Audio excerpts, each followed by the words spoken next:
తాము కష్టపడి సంపాదించిన సొమ్మును హైదరాబాద్లోని భూములు, ఫ్లాట్లపై పెడతారు. అలాంటి వారికి హైడ్రా కమిషనర్ ఏవి రంగనాథ్ కీలక సూచన చేశారు. హైదరాబాద్ నగరంలో ఇల్లు, స్థలాలు కొనుగోలు చేయాలనుకునేవారు ఈ జాగ్రత్తలు పాటించాలని సూచించారు.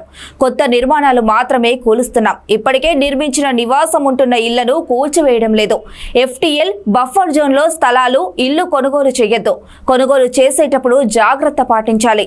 తర్వాత ఇబ్బందులు పడద్దు అని హైడ్రా కమిషనర్ రంగనాథ్ సూచించారు. హైడ్రా ప్రకటనలో కీలక అంశాలు ఇలా ఉన్నాయి. FTL బఫర్ జోన్ లో నిర్మించిన కట్టడాలు ఆక్రమించినప్పటికీ ఇల్లు, నివాసం ఏది కూల్చివేయడం లేదు. FTL బఫర్ జోన్ లో వచ్చే కొత్త నిర్మాణాలు మాత్రమే కూల్చివేస్తాం.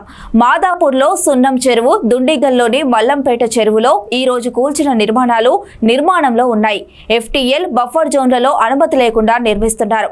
అమీర్పూర్లో కూల్చివేసిన నిర్మాణాలు ప్రధానంగా కాంపౌండ్ గోడలు,